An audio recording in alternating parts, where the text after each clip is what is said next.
defal leen tawfeex bu bëree avant la fin de l'émission wala peut-être tout juste après la revue am nañ koo xam ni dañ ko dafa réer boobaak léegi dinañ ci ànd comme ça ñu daal di ci ñëw Fary on peut démarrer la revue comme vous voulez. voilà alors ñu dem aljuma tey di vendredi 2 mai 2025 régie bu baaxee rek ñu daal di tàmbali soir la nekk ñëpp a nekk ci jàmm ni ngeen ko yaatalee nii nag faaw ma annuaire tuuti.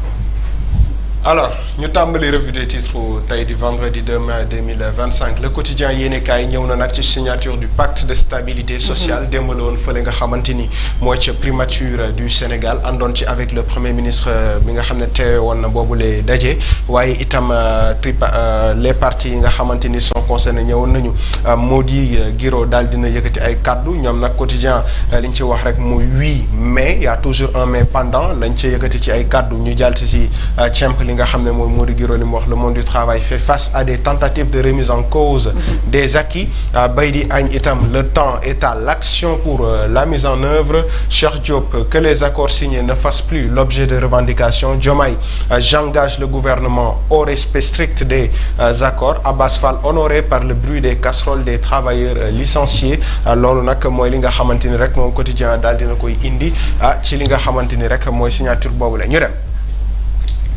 Vox Populi nag ñëw na dellusiwaat ci signature boobule démb fële nga xamante ni mooy ca primature la hache de guerre enterrée loolu mooy ni nga xamante ni daal dinañ koy jàppee noonee ndaxte syndicats yi la dañoo daal di promettre à l'État de ne pas engager de grève le PM leur donne des gages fi mu toll nii dafa mel ni daal diggante bi rattaxaat na waaye itamit kóolute googu ne daal dina dellusiwaat entre ñi nga xam ne mooy syndicats yi ñi nga xamante ni ñooy patronat bi ak l'État du Sénégal ñi mën a jàpp ci ay kàddu la ñu wax rek mooy je serai beaucoup plus du côté des syndicats et du patronat que de l'État loolu nag moom Ousmane Sonko moo ko wax nee na moom taxawaayam fi mu toll nii dina gën a jege syndicats yi travailleurs ak ñi nga xam ne ñooy patronat bi ndaxte loolu mooy li nga xamante ni rek moo mën a jëmal mbir yi kanam waaye itam ci yeneen i kàddu mu ne nous serons une maison de verre mu nekk nag un mot fort boo xamante ni moom Ousmane Sonko daal na koy wax ndaxte la mu bëgg rek mooy transparence lépp loo xam ne dinañ ko def moom Ousmane Sonko dina fexe ba ñoom ñi nga xamante ni ñooy seen i partenaires dinañu daal di xam ci fan lañ ci toll waaye itam lépp lu ñu war a def te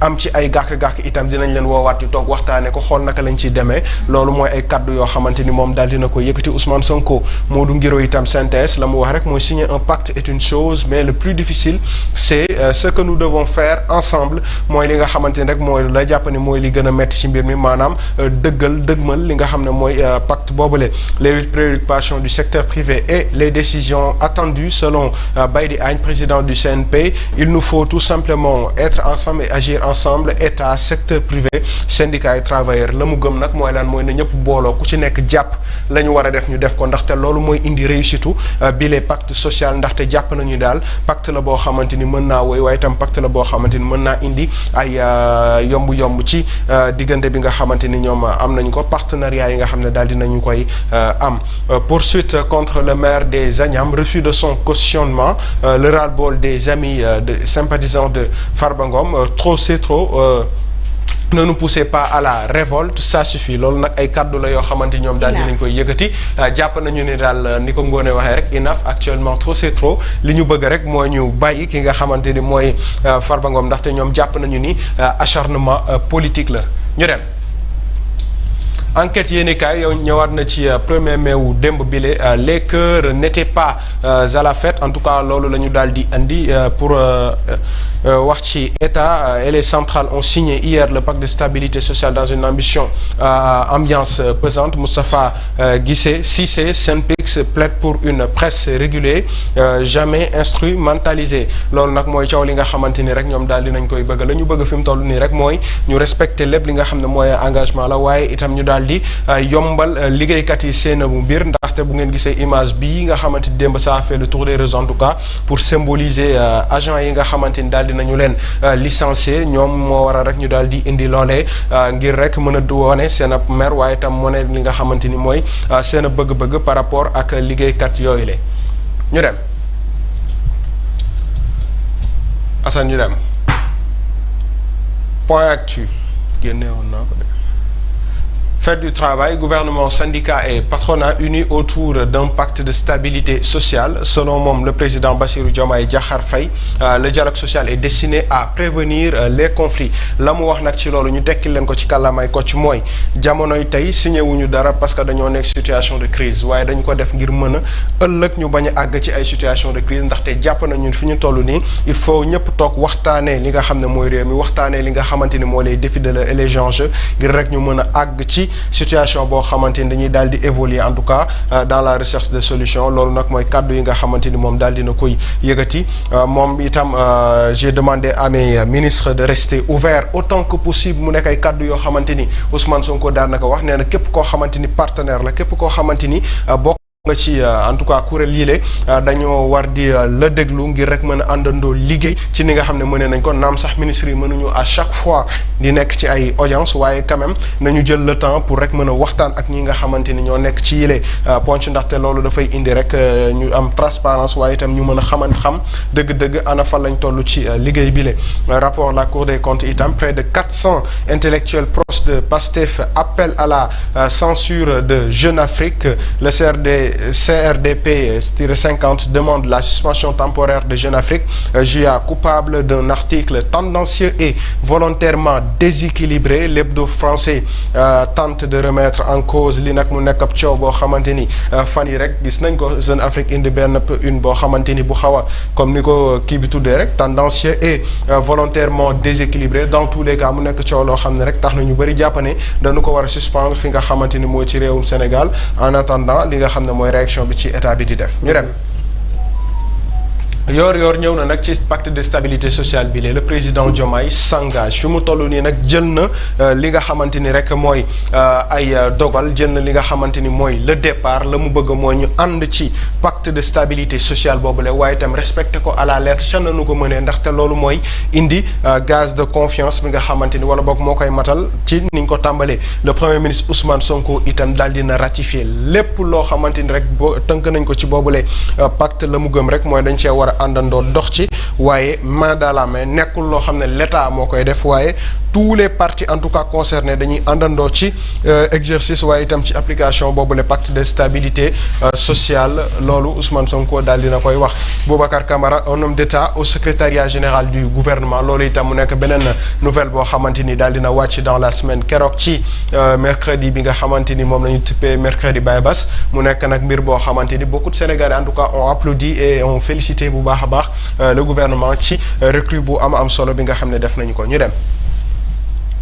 Source A ñëw na ci la force des radars dans le nouveau dispositif de surveillance sur l'autoroute à péage mu mel ni lii itam mu nekk mbir mu am solo boo xamante ni teg nañu ko avis sans frais aux chauffards en dehors du dispositif de sécurité renforcé les gendarmeries qui patrouillent sur les corridors sont équipés de radars daa mel ni nag radars yi mooy yi nga xamante ni rek ay jumtukaay yu bees ñu daal di teg la ci autoroute ngir mën a gën a ñoŋal surveillance routière bi nga xam ne ñu ngi koy daal di amal waaye itam ça permet bépp oto boo xam ne def na infraction ci tali bi ñu mën ko identifier à distance waaye itam mën ko topp ba mën a xam rek fan la daal di nekk loolu nag mu nekk mbir boo xamante ni fi mu toll nii def na ay résultats en tout cas yu probants ci ni nga xamante ni gisee nañu ko si le non respect consigné de sécurité est passible d'une peine de prison allant jusqu'à 1 an ou la suspension provisoire de son permis de conduire le paiement de la contravention pourrait avoisiner 150 000 francs loolu yëpp mu nekk ay daan yoo xamante ni en tout cas indi nañ pour corser li nga xamante ni rek moo nekk ci wàllum tali bi waaye itam ngir mën a garantir une sécurité routière boo xamante ni bu am solo signature pacte boobu la itam Sonko tout sucre tout miel noonu la ko source a daal di andee pour rek wane ni moom daal il est dans le banc te pare na pour taxaw waaye du côté des syndicalistes du côté des travailleurs et du côté du patronat sénégalais loolu mooy taxawaay bi nga xam ne moom Sonko daal dina koy indi ñu dem. Le Soleil yéenekaay ñëwaat na ci pacte de stabilité sociale bi une signature de premièrement l'État patron yi la ak syndicats yi ont profité de la fête du 1er mai pour signer une trêve sociale de 3 ans donc mën nañ jàpp ni trêve sociale bi nga xamante ni signé nañ ko en tout cas mooy 3 ans yoo xamante ni ku ci nekk di nga muñal sa morom ku ci nekk itam di nga jëm ci naka ngay jàppale sa morom ba yenn coow yi ñu daan dégg muy grève ak yu mel du am. Bassirou Diomaye Faye instruit le gouvernement de respecter les accords accord et engagement pris Ousmane Sonko la mu wax nag mooy lan li nu bëgg mooy une économie boo xamante ni dafay inclusive bu leen di mën a permettre ñu daal di koy redistribuer si ñëpp ñu mu war a dem nous ne pouvions pas faire ce travail et être au quotidien sur le front social nee na nag loolu mënta nekk te du mës a mën a nekk bu fekkee ni chaque jour ñu ngi jàmmarloo ak syndicat wala bokk ak patronat beeg yu ni mel la leen ko mën a may rek mooy nañu booloo àndandoo liggéey mu nekk mbir mu am solo en tout cas monseigneur André Gueye nouvel archevêque de Dakar regardez écouter apprendre et discerner loolu itam mu nekk page 16 ba page 18 bu la solo yéene kaay moom monseigneur mu nekk nag archevêque bu bees bu Dakar gannaaw bi nga xamante ni rek pontificat bi daal dinañ koy nommé ñu dem Libération ñëw na ci Okapi Sénégal benn dossier soir la sous le coup d'une enquête de la CENTIF 450 dépôts de 20,787 milliards de francs CFA au cœur du dossier mu nekk nag beneen dossier boo xam ne teg nañu ko waaye li ci yéeme mooy rien qu'entre le 1er juin 2021 et le 19 avril 2022 moins d'un an alors des dépôts exorbitants d'un montant cumulé de 20 milliards 787 millions 790 245 francs ont été effectués dans le compte ouvert dans une banque de la place. Certains dépôts ont été faits avant même le démarrage de l'activité déclarée par la société lii nag mu nekk coow loo xamante ni je pense que min nañu ko ci dossiers yi fi jot a jaar yëpp en général koppar gi nga xam ne dañ koy daal di génnee te fekk ni tàmbaleeguñu li nga xam ne mooy liggéey bi waaye itam la majorité des dépôts fractionnés a été ouvert par 4 personnes qui n'ont pas de lien visiblement connu avec la société Okapi. lii itam beneen coow la boo xamante ni ñëwaat na Okapi Sénégal Charles avait expliqué à la banque qui avait des soupçons qu'elle effectuait de l'intermédiation mais elle ne dispose d'aucun agrément dans ce sens-là des transferts de 26 milliards 485 millions 544 998 francs à destination de plusieurs tierces entités inconnues de la relation. Une information judiciaire confiée au parquet par le parquet financier au juge du 3e cabinet financier après un autre rapport de la CENTIF vise aussi des hommes d'affaires coow li daal ay nit yoo xamante ni bokkuñu ci li nga xamante ni mooy société bi wala boog jegewuñu amuñu benn lien boo xam ne am nañ ko ak société bi ñoom ñooy ñi nga xam ne ñoo dem tijji ji compte bi mu nekk déjà mbir boo xamante ni banque bi signalé na ko ba CENTIF daal si def ab taxaw seetlu waaye li ci gën a yéeme mooy bi ñu génnee 20 milliards ak beneen kii bi nga xam montant bu 26 milliards bi fi daal di tegu ca liggéey bi tàmbaleegul li nga xam ne mooy dossier bi signé guñ ko ak yooyu yu ni mel mu nekk nag coow loo xamante ni en tout cas fi mu toll ni CENTIF mu ngi ko nekk di càmbar waaye itam nañ jàpp ni confié le parquet financier confié na ko juge 3e cabinet ngir mu mën ko leeral ngir rek mën a indi ay leeral ci coow li le mais évidemment yaa ko Sénégal des scandales à coups de milliards des scandales à coups de milliards te kenn en fait du ticket kenn dañu dem ba dañoo miin dafa mel ni dañoo miin ni ay scandale à coups de milliards loolu lu normal la. mais chaque jour moo tax ñu war a dem nag ba miin ni ku ko laate sa ngay loxo. c'est ça. mu mel ni ñoo dagg sa loxo. maanaam boo demetee ba tiim dañuy public ñu ne lii alal réew mi la rek ngay lox di tiit ak yooyu foofu la ñu war a yegg. ñu delloo si waat la sacralité de l'argent public. il le faut parce que fi mu toll nii maanaam man si li ma fàttaliku yëpp saa su ma defee RP chaque jour dinaa fi gis dossier wam na ay milliards te nii lay demee donc mu nekk ay problème yoo xamante ni il faut quand même que dañoo war a yegg foo xam ne bëgg ci sa loxo yi di loxo dëgg la. ah mais dëgg la il le faut loolu kese mooy solution bi ah Sud Quotidien ñëwaat na ci remise des cahiers de doléances des centrales syndicales dialogue tripartite justice sociale et emploi. Le président Diomaye Faye s'engage. Chacune de vos attentes sera examinée avec la plus grande des attentions lépp li nga xam ne centrale syndicale yi ñu ngi koy xaar en tout cas ci moom le président di ko xaar ci gouvernement premier ministre Ousmane Sonko dinañu ko daal di caytu bu baax a baax xool li ci mën a nekk ñu daal di koy def parce que loolu mooy li nga xam ne en tout cas ñoom tax na leen jóg te bëgg nañ cee taxaw bu baax a baax. Média en crise le SYNPICS plaide pour une rupture audacieuse loolee itam mu nekk lu am solo ci démb rencontre boobu la nga xam ne am na fële ca Palais signature pacte boobu la itam les balises d'un apaisement du front social posé fu mel ni fi mu toll nii rek mën nañu espérer en tout cas en Sénégal boo xamante ni coow li dina wàññeeku en tout cas ci côté tripartite boobu la muy état syndicat ak ñi nga xamante ni ñooy patronat ndaxte ba ñu waxtaanee seen biir ñoom ñoo génnee li nga xam ne mooy boobule nu mu tuddati pacte social te am nañu yéene wu en tout cas daal di koy appliquer ñu dem. Walf Quotidien signature du pacte stabilité sociale trêve de grève en tout cas noonu la ko Walf daal di indi Mody Guiro GSNTS lam ca wax nag mooy un tournant historique biir la boo xamante ni bu am solo bay di añ président bu CNP la mu wax mooy ce qui est bon pour l'entreprise est bon pour le Sénégal Ousmane Sonko premier ministre personne ne doit avancer seul mu nekk ay kaddu yoo xam ne ku ko dégg en tout cas sa xel dina daal di dal bu baax ci Sénégal na mu war a doxee ci at yi nga xam ne mooy daal di ñëw waaye itam ci weer yi nga xam ne ñoo daal di nekk suñu kanam ñu dem. Les Échos. Face aux commissions chargées de les entendre, Ndeye Saly Diop et Moustapha Diop démontent tout. L'ancienne ministre de la Femme récuse toute responsabilité directe ou indirecte, preuve à l'appui. Moustapha Diop déchire les accusations et dément certaines affirmations. Il déplore qu'aucun dossier ne lui ait été présenté. ñoom daal jàpp nañu ne li ñu leen di tuumal defuñ ci dara muy Ndeye Saly Diop ak Moustapha Diop te nee nañu pare nañu pour ay firnde ne li ñu leen di toppee takkeewuñ ci dara dans tous les cas tey à l'Assemblée nationale ñu ngi waxtaanee li nga xam ne moo ñeel seen balaanu kiraay.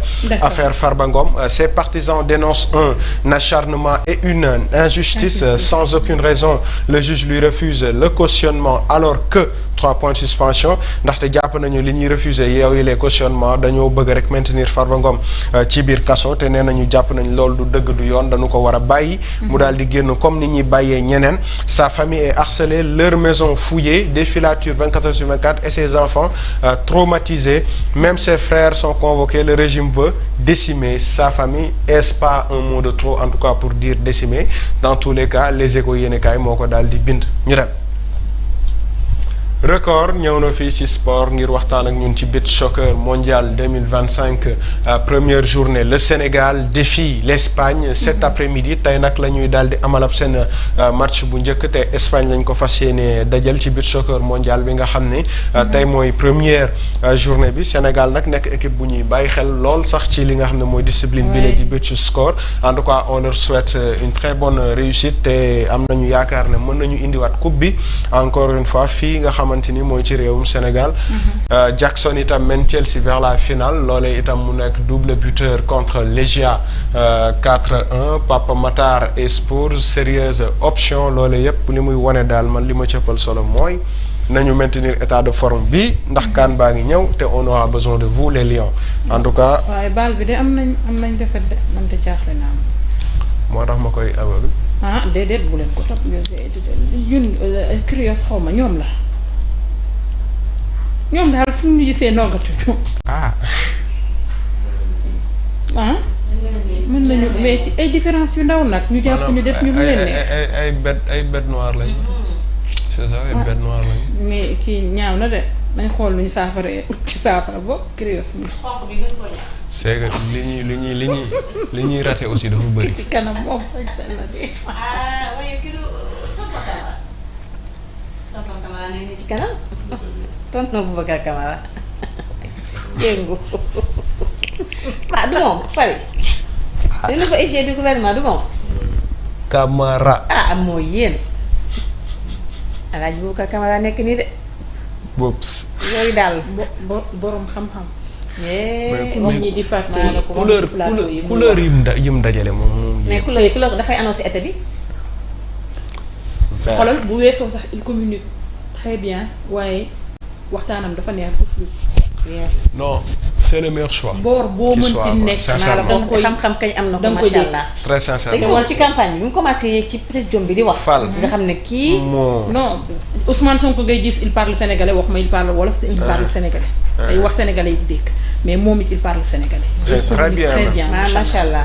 il parle sénégalais, il parle business, il parle économie. non mais il parle dans tous les cas pàcc boo ci laal.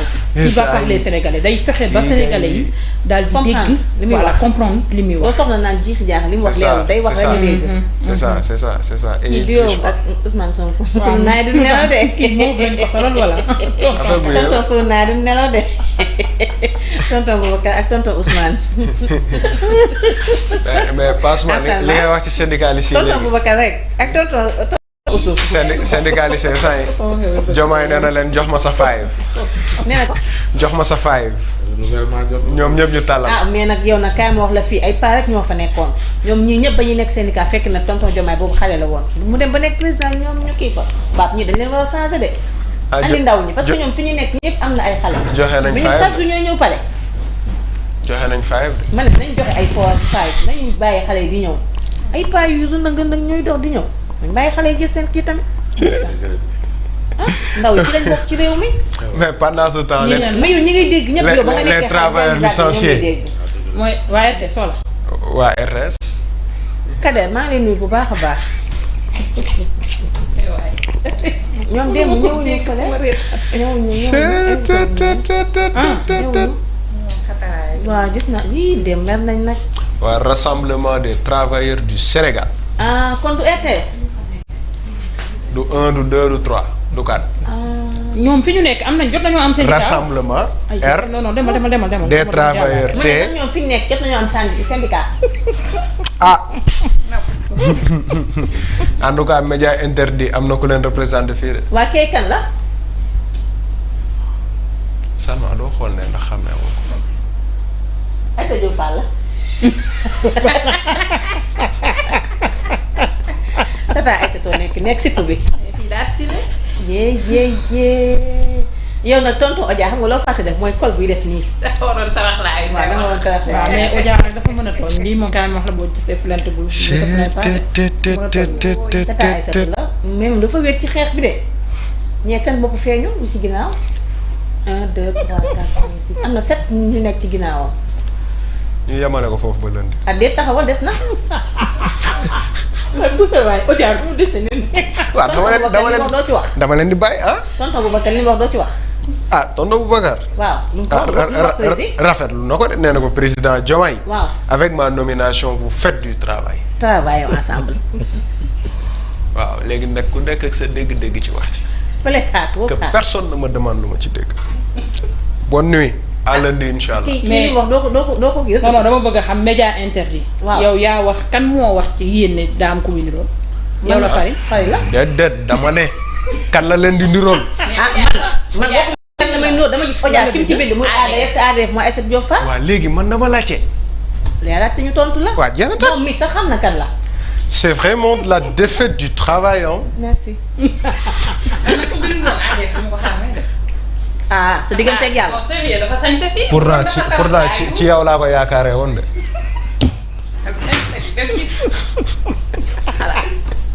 ndam demul ndam di ko. mën nga cee dem cyber de.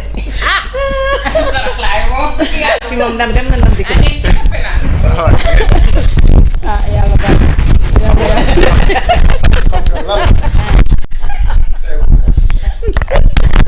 yaa jàppale. ay ca jërëjëf ñu ngi leen di jaajëfal bu baax a baax alors Assane alors Pape man am na lum la yónnee ci suba di kook nga xamante ne waa këram dañu koy wër ay fan ak léegi bu dee mën nga ñu koo affiché laata nga wane di ñëw ak ñëw ci cas sur cas Pape Ousmane nga daal di ci ñëw ak ñun. waaw mooy depuis benn weer lañu wax. ñu koy wër waa këram mun ñu fexe ba gis ko.